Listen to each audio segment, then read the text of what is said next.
মিলাদুন নবী, আমার নবীজির আগমন, এই উপলক্ষে চন্দ্র সূর্য আকাশ বাতাস গ্রহ নক্ষত্র আসমানের ভিতরে জমিনের নিচে আসমানের উপরে যত সৃষ্টি আল্লাহ রাব্বুল আলামিনের আছে সবাই আল্লাহ রাসূলকে আহলান সাহালান মারহাবা বলে মিলাদুন নবী পালন করছেন। আমার মনে হয় এই বৃষ্টিও মিলাদুন নবী পালন করতে আসছে। মিলাদুন নবী পালন করে ইনশাআল্লাহ চলে যাবে, আমাদের অনুষ্ঠান হবে। যত বৃষ্টি হোক মনে হোক তারা আমাদের সাথে মিলাদুন নবী পালন করছে। রাহমাতে আলা নূরে মুজাসসাম সাহাবীরা আতর বানায় ওই নবীজির ঘাম, সাহাবীরা আতর বানায় ওই নবীজির ঘাম। রাহমাতে আলা নূরে মুজাসসাম সাহাবীরা আতর বানায় ওই নবীজির ঘাম।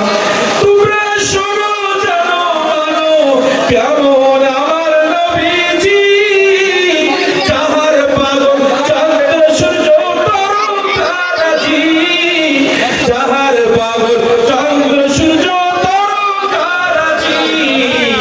তোমরা আরো শুনবানি সুন্দর কাহিনী, জান্নাতের রূপে রূপে দেখা নবীর নাম, জান্নাতের রূপে রূপে দেখা নবীর নাম। রাহমাতে আলা নূরে মুজাসসাম সাহাবীরা আতর বানায় ওই নবীজির ঘাম।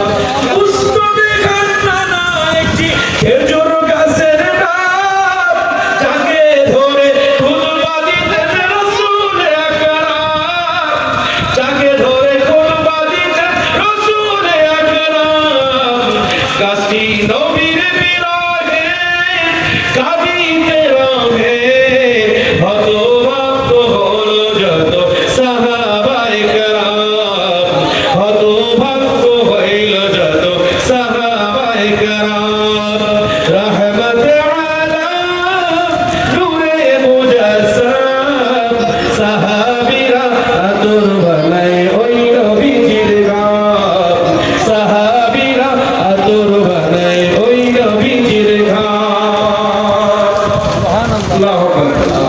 সবাই পড়ে আল্লাহুম্মা হাওয়া আলাইনা ওয়া মা আলাইনা, আল্লাহুম্মা হাওয়া আলাইনা ওয়া মা আলাইনা। ইনশাআল্লাহ হয়ে যাবে নাকি? আল্লাহ বরকত আল্লাহ ইনশাআল্লাহ হয়ে যাবে ইনশাআল্লাহ। ইশকে রাসূল যখন শুরু হয়ে যাবে বৃষ্টি আমাদেরকে থামাইতে পারবে না। এখান থেকে রাসূলের প্রেম আমরা প্রমাণ করে বাড়িতে যাব ইনশাআল্লাহ। আমাদের ইমান যদি মজবুত হয় ইনশাআল্লাহ আজকে আল্লাহ তাআলা বৃষ্টি বন্ধ করে দিবে ইনশাআল্লাহ। আল্লাহ রাব্বুল আলামিনের কাছে আমরা দোয়া করি, আল্লাহুম্মা হাওয়া আলাইনা ওয়া মা আলাইনা। হে আল্লাহ, আপনার নবী আপনার কাছে দোয়া করেছিল, আল্লাহুম্মা হাওয়া আলাইনা ওয়া মা আলাইনা, আপনি বৃষ্টি বন্ধ করেছিলেন। এতগুলো মানুষ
বলেছে।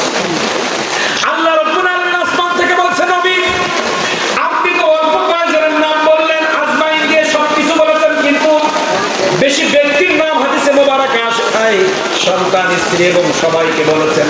কিন্তু আল্লাহ বললেন, নবী আপনি আর কি বলবেন, আমি আল্লাহ আসমান থেকে বলে আপনি শুনেন। আপনি তো বললেন সন্তান, স্ত্রী এবং সব থেকে ভালো আপনাকে বাঁচতে হবে।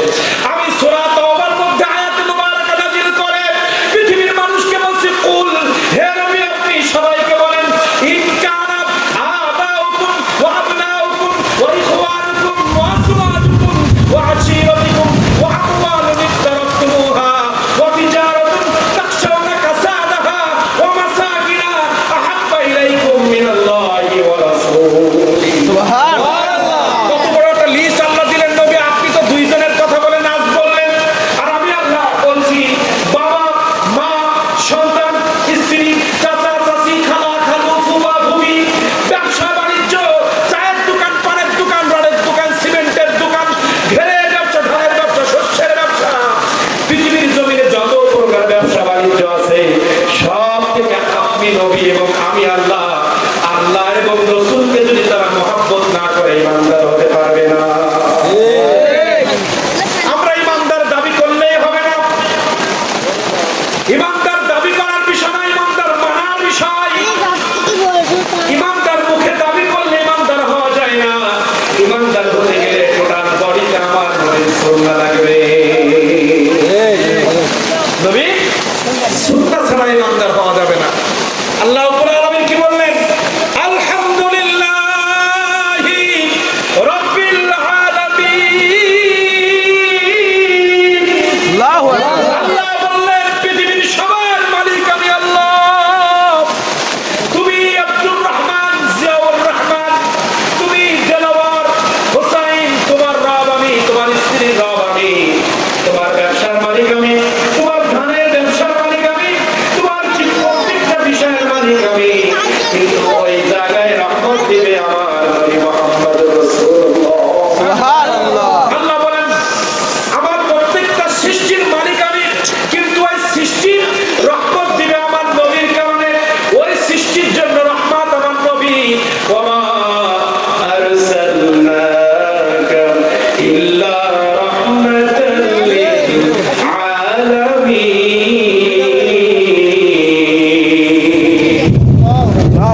সবাই খেয়াল করবেন একটু। আল্লাহ বললেন সবার মালিক আমি, কিন্তু সবার জন্য রহমত আমার নবী। এই কথা কেন বললেন?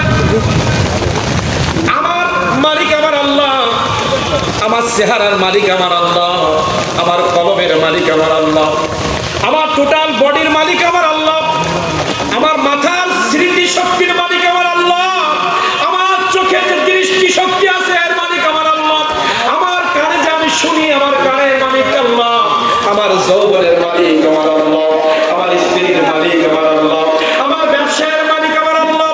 কিন্তু আল্লাহ রাব্বুল আলামিন বললেন, তোমার চোখে রহমত পাবা তখন ওই চোখ রাসূলের সুন্নাহ মোতাবেক দেখবে যখন। তোমার কানের মালিক আমি আল্লাহ, তোমার কান জান্নাতি হবে তখন আমার রাসূলের সুন্নাহ মোতাবেক কান চলবে যখন। তোমার চেহারার মধ্যে সৌন্দর্য, এই চেহারাটা বরকত দিবে তখন আমার নবীর সুন্নাহ চেহারার মধ্যে আসবে যখন। আপনি একটু চিন্তা করেন তো, যে মানুষটার মুখে দাড়ি আছে আর তার দাড়ি নাই, সমাজে ইজ্জত কার? একটু পরীক্ষা করে দেখবেন। যে মানুষটার মুখে আমার নবীর সুন্নাহ আছে, ওই মানুষটাকে সমাজের মানুষ সালাম দেয়, ভালোবাসে। খারাপ ভালো কথা বলছি না, কিন্তু দাড়ি রাখলে তাকে মানুষ সম্মান করে কি করে না? তাহলে আমার মুখের মধ্যে বরকত দিল আমার নবীর সুন্নাহ। এই মুখটার মালিক আমার আল্লাহ, কিন্তু আল্লাহ তাআলা বলছেন তোমার মুখের মধ্যে নূর আসবে তখন, তোমার চেহারার মধ্যে আলো আসবে তখন, তোমার চেহারার মধ্যে বরকত আসবে তখন, তোমার চেহারা থেকে মানুষ তোমার দিকে আকৃষ্ট হবে তখন, তোমার চেহারার মধ্যে আমার নবীর সুন্নাহ আসবে যখন।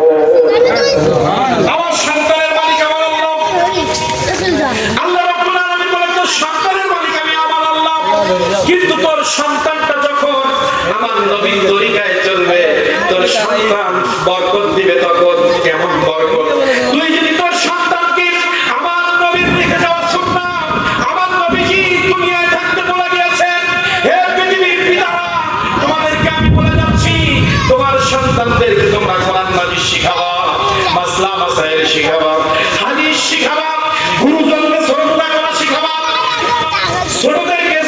শিখাবা, এই সুন্নতের আমল যদি শিখাইতে পারো, ওই সন্তান ডাক্তার হয়ে কসাই হবে না, ওই সন্তান ইঞ্জিনিয়ার হয়ে বাস দিবে না, ওই সন্তানটা তোমাদের কোনোদিন গায়ে হাত তুলবে না। একটু খেয়াল করে দেখেন, যে সন্তানকে ছোটবেলায় আমরা নবীর সুন্নাহ ঢুকাইতে পারি নাই, ওই সন্তান ডাক্তার হয়ে কসাই হয়, ওই সন্তান ইঞ্জিনিয়ার হয়ে রডের বদলে বাস দেয়, ওই সন্তান বড় হয়ে আমাকে বৃদ্ধ আশ্রমে রেখে আসে, ওই সন্তান বড় হয়ে স্ত্রীকে ঢাকায় ফেলাতে চলে যায়, ওই সন্তান বড় হয়ে মাকে বাড়ি রেখে স্ত্রীকে নিয়ে ফেলানোর মধ্যে চলে যায়। কিন্তু ছোটবেলায় যদি ওই সন্তানের মধ্যে আমার নবীর সুন্নাহ আপনি আমি ঢুকাই দিতে পারতাম, আল্লাহর কসম করে বলি, ফেলাতে থাকলে ওখানে আপনাকে না নিয়ে যাইতো না।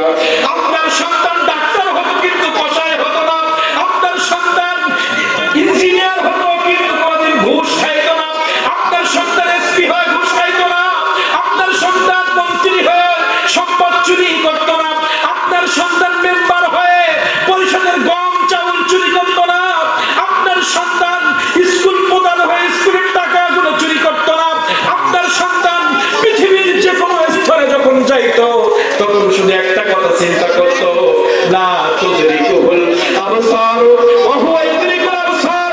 আমার নবীজি বলে গিয়েছে, পৃথিবীর মানুষ, আমার আব্বা ছোটবেলায় পড়াইছে, মসজিদের ইমাম সাহেব পড়াইছে, হে পৃথিবীর মানুষ, যুবক, পৃথিবীর যা তোমরা আছো, যখন কাজ করবা মনে করবা আল্লাহ আমার কাজগুলো দেখতেছে, অথবা তুমি মনে করবা আমার কাজগুলো আল্লাহ দেখতেছে, আমাকে দেখে দেখে কাজগুলো করবা।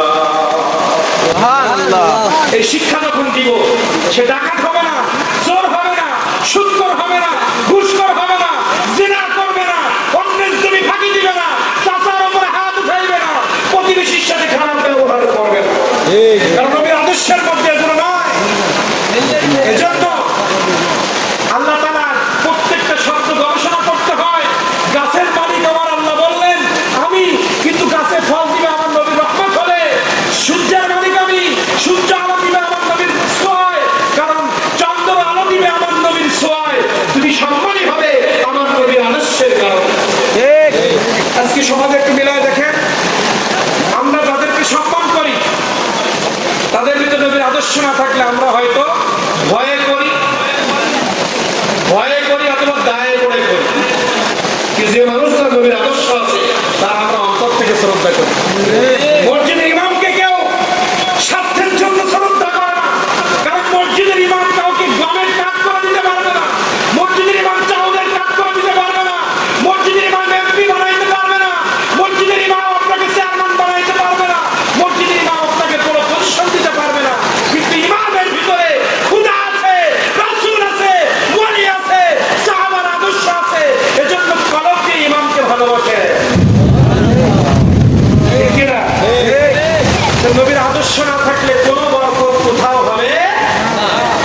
কিছু সবক বোঝা গেছে, একটু বুঝতে পেরেছি যে বরকত কিসে যায়। আজকে আমার সন্তান, আমার ছেলে মেয়ে, আমার ছেলে পরের মেয়ে নিয়ে বেরিয়ে যাচ্ছে, আমার মেয়ে পরে হাত ধরে চলে যাচ্ছে, কেন? তার ভিতরে রাসূলের আদর্শ নাই। আমার মেয়ে বিবাহের পরে মাথায় কাপড় দেয় না, আমার স্ত্রী বিবাহ হয়ে গেছে, বাচ্চা কাচ্চা হয়ে গেছে, তারপরে মাথায় কাপড় দেয় না, কারণ আমার নবীর সুন্নাহ নাই।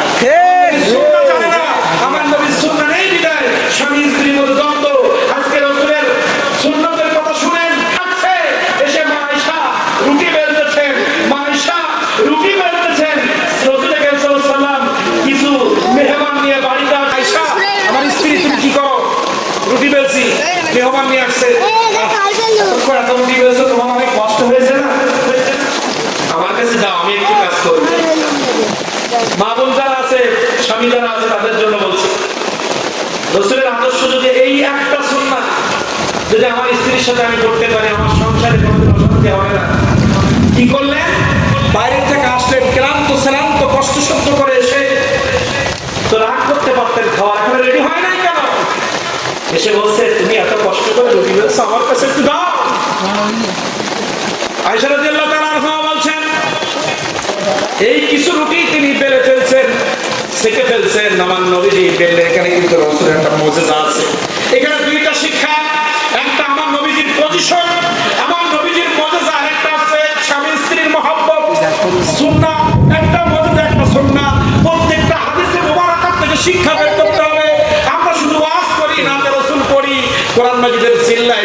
সুন্দর কণ্ঠে আয়াত তেলাওয়াত করে মানুষকে মাথায়, কিন্তু এর নির্যাস বের করার চেষ্টা করি না। আমরা শুধু কথা বলি, কিন্তু এর গবেষণা করে এর থেকে শিক্ষা নেওয়ার চেষ্টা করি না। একটা হাদিসের দুইটা দিক, একটা আমার রাসূল কারীম সাল্লাল্লাহু আলাইহি ওয়াসাল্লামের মুজিজা বের হবে এখান থেকে। অন্য নবীর থেকে আমার নবী আলাদা, সবার মতো আমার নবী না, আমার নবী আমাদের মতো নয়, আমার নবী কারোর মতো নয়। আপনার আমার তো দূরের কথা, এখন অনেক মানুষ বলে নবীও যা আমিও তাই। নাউজুবিল্লাহ। এরা বাংলার মুফাসসির, এরা বাংলার মুহাদ্দিস, এরা বাংলার মানুষ। তুমি বলছো আমার নবীও যা আমিও তাই, আমার নবী আমার মতো, কিন্তু আমার আদম আলাইহিস সালাম বলেন নবীর থেকে আমি অনেক নিকৃষ্ট। কোন নবী তো আমার নবীর মতো না, কিন্তু আপনি আমার, আপনার আমার মতো নবী কেমনে হয়? আপনার আমার মতো নবী কেমনে হয়? আপনার আমার মতো কেমনে হয়? নবীজি রুটি বেলা শুরু করলেন, রুটি বেলতেছেন, কিছু রুটি ছাকা হয়ে গেছে, গরম করা হয়ে গেছে। রাসূল কারীম সাল্লাল্লাহু আলাইহি ওয়াসাল্লাম কিছু রুটি বেলে সহযোগিতা করে মেহমানদের কাছে চলে গেলেন। কিছুক্ষণ পরে বলছে আয়েশা, রুটিগুলো দাও, মেহমান বসে আছে। বলছে আমার স্বামী মুহাম্মদুর রাসূলুল্লাহ, রুটি তো আমি যেগুলো বেলছিলাম সেগুলো ছাড়া আর নাই, মেহমান তো অনেক, কেন আমি যেগুলো বেলে দিলাম। আয়েশা রাদিয়াল্লাহু তাআলা আনহা বলছেন আমি নিজ হাতে যেগুলো রুটি তৈরি করেছিলাম ওইগুলো তাওয়ার মধ্যে দেওয়ার পরে পড়েছে, কিন্তু আপনি যেগুলো বেলে রেখে গেছেন তাওয়ার মধ্যে যতবার দেই একটা জায়গাও, ওই রুটির একটা জায়গাও পড়ে না।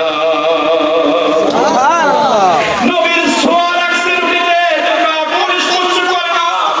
শুধু তাই নয়, শুধু তাই নয়, আনাস রাদিয়াল্লাহু তাআলা আমার নবীজির 10 বছরের খাদে, 10 বছরের খাদে, একদিন আনাস রাদিয়াল্লাহু তাআলা বাড়ি মেহমান আসছে। মেহমান আসার পরে একটা দস্তরখানা বিছায় দিলেন। দস্তরখানা বিছায় দেখে দস্তরখানায় ময়লা। আনাস রাদিয়াল্লাহু তাআলা ফট করে দস্তরখানাটা উঠায় চুলার মধ্যে ফেলে দিলেন। কিছুক্ষণ পরে চুলার থেকে আবার উঠাইলেন, একটা ঝাড়া দিয়ে মেহমানদের সামনে বিছায় দিলেন। কোনো ময়লা আর নাই, নিট অ্যান্ড ক্লিন, মনে হয় দোকান থেকে নতুন কিনে নিয়ে আসছে। দেওয়ার পরে তারা আশ্চর্য হয়ে গেল, এত ময়লা কাপড় আবার চুলার মধ্যে দেওয়ার পরে নতুন হয় কেমনে, একটু বলো। আনাস রাদিয়াল্লাহু তাআলা আনহু বলেন আমার নবীজি একদিন আমার বাড়িতে মেহমান হয়েছিল। আমার নবী একদিন আমার বাড়িতে মেহমান হিসেবে আসছিলেন। মেহমান হিসেবে আসার পরে নাস্তা করার পরে এই কাপড়টার মধ্যে আমার নবীকে হাত মুছেছিলেন। সুবহানাল্লাহ। আমার নবীর হাতের ছোঁয়া লাগার কারণে কিয়ামত পর্যন্ত এই কাপড়ে আগুন লাগবে না।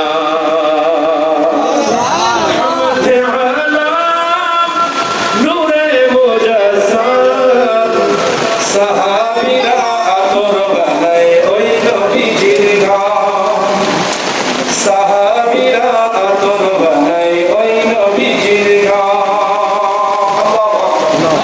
আমার আলোচনার বিষয় ছিল আজকে অন্যদিকে, তো গবেষণামূলক 2 ঘন্টা সময় রেখেছিলাম না, কিন্তু সেদিকে যাচ্ছি না, কারণ সেই গবেষণামূলক এই বৃষ্টির মধ্যে এই গবেষণা কেউ শুনবে না। এই জন্য আমরা রাসূল কারীম সাল্লাল্লাহু আলাইহি ওয়াসাল্লামের এশকের কিছু কথা বলি, যাতে এই মাহফিলটা বরকতময় হয়। নবীজির মাহফিল, এখন নবীজি যত, কারণ এই যে গজব দাঁত পড়লাম, এই যে রাসূল সাল্লাল্লাহু কিছু মুজিজা বলছি, এগুলো কেন জানেন? আমার আল্লাহ তাআলা বলছেন পৃথিবীতে যত আলোচনা আছে সব থেকে আমার নবীর আলোচনা আমার কাছে ভালো লাগে। পৃথিবীতে যত কথা আছে আমি আল্লাহ আমাকে খুশি করার জন্য সুবহান রাব্বিয়াল আলা বলে, আমি আল্লাহ আমাকে খুশি করার জন্য তোমরা সিজদা দাও, আমি আল্লাহ আমাকে খুশি করার জন্য তোমরা দান সদকা করো, আমি আল্লাহ আমাকে খুশি করার জন্য তোমরা কোরআন মাজিদ তেলাওয়াত করো, কিন্তু আমি আল্লাহ তোমাদেরকে জানিয়ে দিলাম ওয়া রাফা'না লাকা যিকরা। পৃথিবীর জমিনে আমার নবীর জিকির সব থেকে দামি। যারা আমার নবীর জিকির করে, মানে নবীর স্মরণ, জিকির আরবি শব্দ বাংলায় স্মরণ, আমার নবীজিকে তারা নাতের মাধ্যমে স্মরণ